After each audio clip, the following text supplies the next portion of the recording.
경제 맛집 투자 핫플. 지금은 돈 벌기 딱 좋은 시간. KBS 1라디오 경제쇼.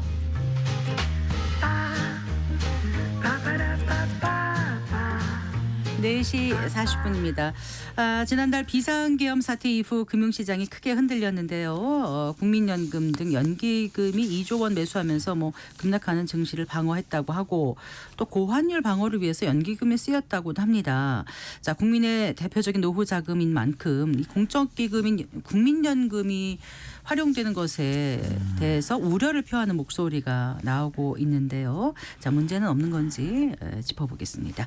국민연금 투자운용팀장을 지내신 홍춘욱 프리즘 투자자문대표 스튜디오에 모셨습니다. 반갑습니다. 네, 안녕하세요. 안녕하세요. 지난달 비상계엄으로 이제 국내 증시가 흔들릴 때 투입된 연기금이 2조 원 가량이 정확히 얼마 정도입니까? 네, 한 1조 8천 정도로 그렇죠. 추산되는데 네, 1조 8천. 예, 약간 못 미치는 것으로 네. 2조에 못 미치는 것으로 추산됩니다. 네, 그래요. 어쨌든 비상계엄으로 거의 패닉셀에 가까운 공황 매도가 이어졌을 때 이 물량을 이제 연기금이 떠받쳐 주니까 그래도 조금 안전판 역할을 해준 거죠. 예, 꼭 국민연금 덕분에 반등한 건 아니겠지만, 예, 그때 이제 장중이지만 종합주가지수가 2,400포인트까지 깨지던 시절에 하던 그래도 때에, 좀 예. 저가 매수해서 지금 2,500을 넘어섰으니까, 네. 예, 그래도 이제 급박한 공포 심리가 있을 때 국민연금이 안전판 역할은 했다고 볼 수 있겠고요. 네. 다만 이제 제가 국민연금 입장에서 조금 이제 변호를 해보자면, 네. 예, 그 국민연금의 이제 10월달 현재 숫자는 아직 나와 있는데 그 보면 우리나라 국내 주식 비중이 12%로 나와 있습니다. 네. 예, 그런데 그 2024년 말 그 목표 비중이 얼마였냐면 15.4%였습니다.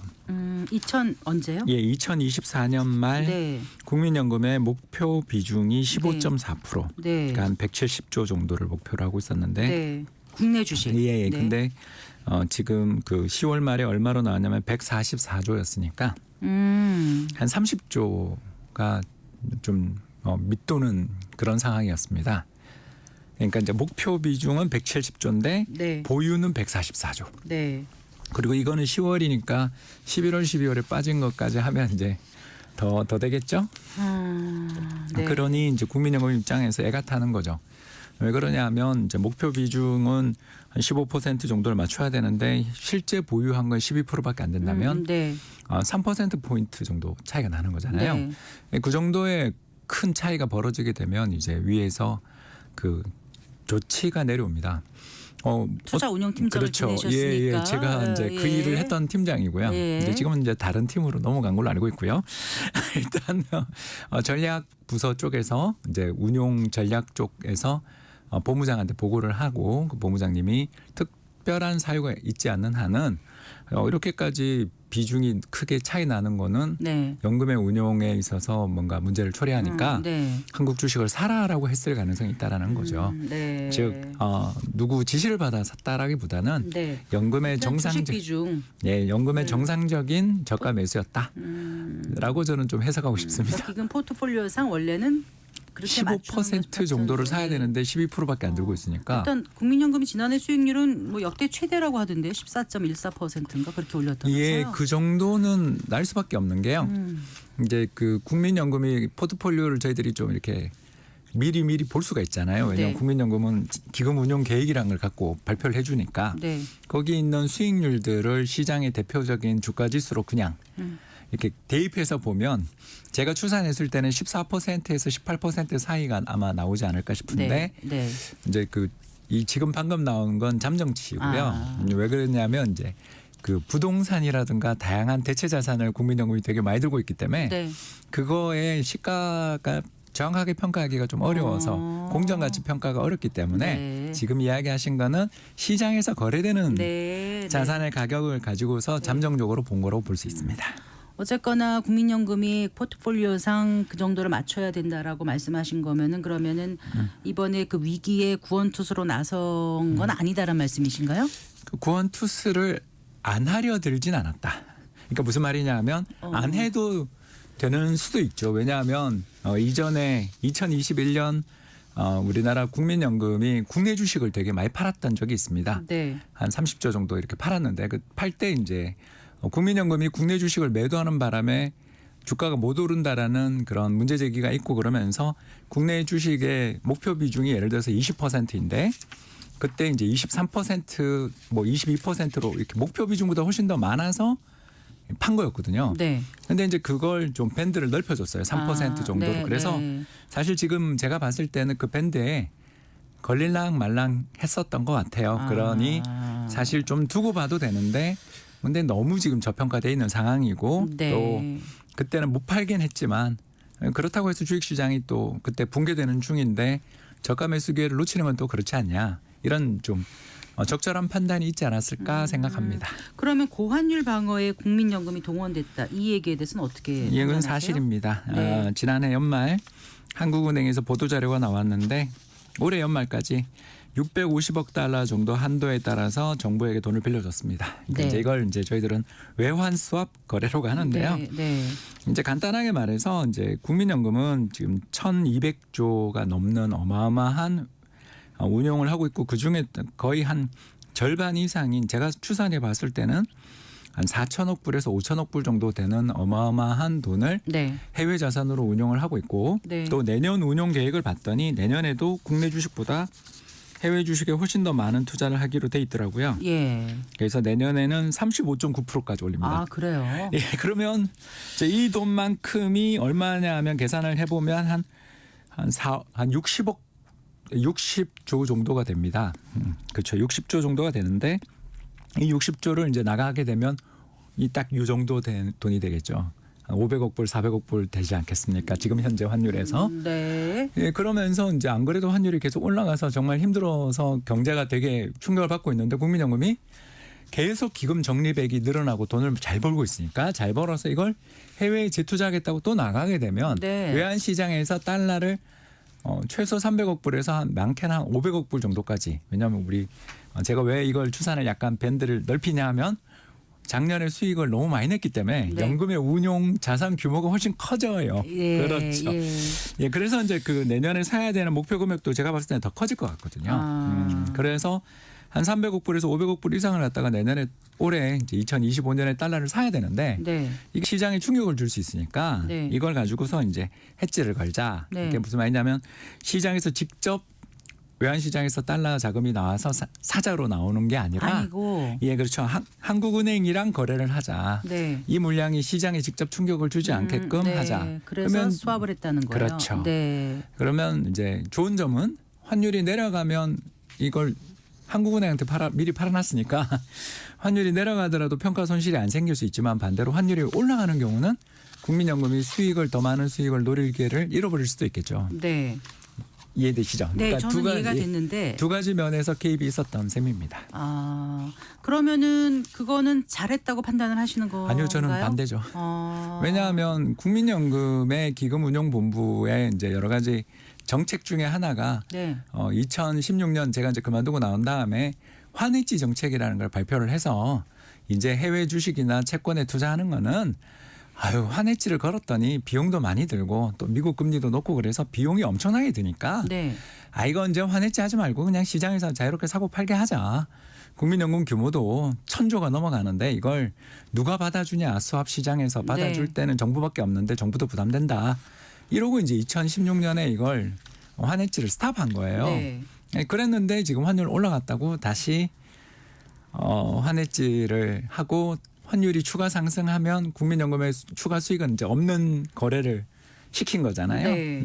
그리고 또 외환 시장에 직접 달러를 사자가 안 나오게 만들고 이렇게 만든 건 이제 정부 입장은 이해는 됩니다만 연금의 장기적인 수익 입장에서 본다면 네. 이게 이렇게 원칙이 이렇게 흔들리는 게 그러니까 이제 뭐 작년에도 했고 올해도 하겠지만 예외라고 이제 열어둔 거지만 급박한 상황이고 하니까 예외를 열어둔 건 이해는 가지만 이런 식으로 이제 정부가 계속 연금의 운용이나 이런 거에 대해서 계속 개입이 있다라는 것처럼 보여지고 또 운용에 있어서 이건 얼마 해지고 아니고 이거 계산을 하고 우리의 수익 기대를 하고 하는 것들이 이제 점점 복잡해지겠죠. 네. 그래서 투명한 운용이라고 할까요? 그런 거에서 본다면 저는 좀 이거는 줄였으면 좋겠다. 다른 나라들은 기금 운영을 어떻게 합니까? 예, 또 다 비슷한데요. 네. 이제 우리나라는 아직 완전한 독립 상태는 아니라는 건 알고 계시잖아요.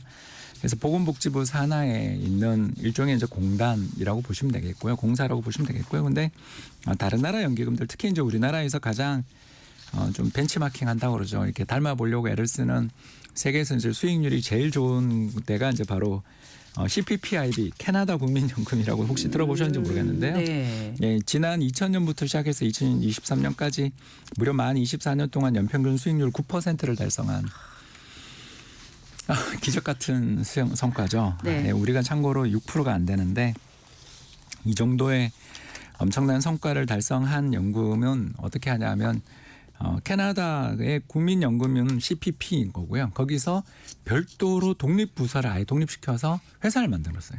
그게 CPPIB가 네. 됐습니다. 그리고 이제 이런 식으로 운영하는 데들이 이제 대부분이라고 생각을 하시면 되겠고요. 네. 왜냐하면 연금에서 이제 운용을 하는데 아까 지금 방금 이야기했었던 여러 가지 문제들을 그 같이 있으면 아무래도 영향을 좀 받는다라는 게 첫 번째고, 네. 두 번째는 우리가 아까 국민연금이 국내 주식 12% 투자한다 그랬잖아요. 근데 이게 우리 국내 주식 시장이 세계 증시에서 차지하는 비중 대비 좀 큰 편이잖아요. 우리는 2%가 안 되는데 네. 해외 주식에 대해서 투자하는 비중은 33%인데 우리가 12%면 네, 국내 주식. 이게 훨씬 좀 많이 투자하는 영향도 있고 하니까 네. 그래서 이런 다른 연기금들은 어디다 본부를 두냐 하면 네. 토론토에도 있지만 그건 사무실이고 운영의 대부분은 뉴욕에서 하는 그리고 전 그렇군요. 세계적으로 브랜치들을 두고서 독립적인 경영을 시키고 네. 또 그 사람들한테 그 공무원 신문이 아니니까 네. 잘 벌면 보너스도 많이 줘요. 인센티브도 있고. 예, 그러니까 월스트리트에서 활동하고 있는 프로 전문 운영력들을 스카웃해서 그 사람들한테 정말 잘하면 몇백만 불씩 주는 식으로 운영을 하고 있더라고요. 또 우리 시장에서는 그게 좀 갈 길이 멀어 보여 이렇게 한다는 거는요. 예, 그게 네. 이제 두 가지 문제가 있는 게 첫 번째가 우리가 2054년에 맨날 고갈된다고 뭐 그러면서 이제 그 논의의 초점이 네. 더 내고 덜 받는 네. 그 이제 계정에 대한 쪽에 집중되지.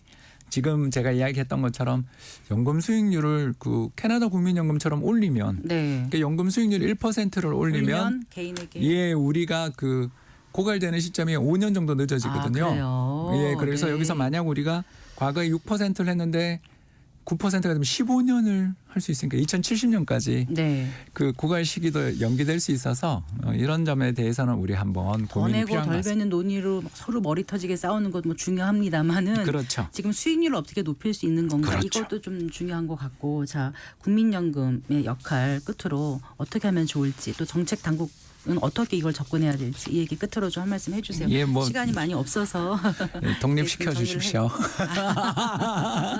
예, 이제 그 보너스 규정 이런 거 있잖아요. 네. 그래서 뭐 이 사람한테 연봉 되게 운영력이 성과를 많이 내도 이 사람 연봉을 그 대통령보다 더 많이 받는 게 말이 되냐라는 이야기를 제가 들은 적이 있거든요. 사실 이렇게 평가하는 게 옳은 일인가?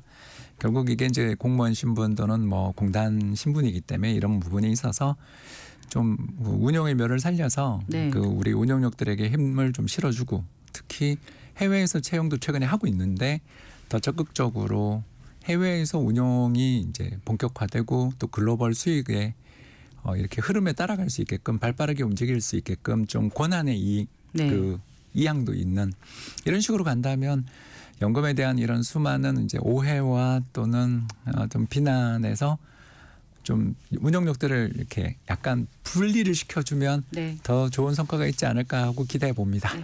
다음 시간에 한번 기회가 되면 더 자세한 내용 좀 들어보도록 하겠습니다. 감사합니다. 네, 말씀 잘 들었습니다. 고맙습니다. 네. 네, 홍초는 프리즘 투자자문 대표와 함께했습니다. 마칠 시간입니다. 성기영의 경제쇼 오늘 순서 여기까지입니다. 아나운서 성기영이었습니다. 고맙습니다.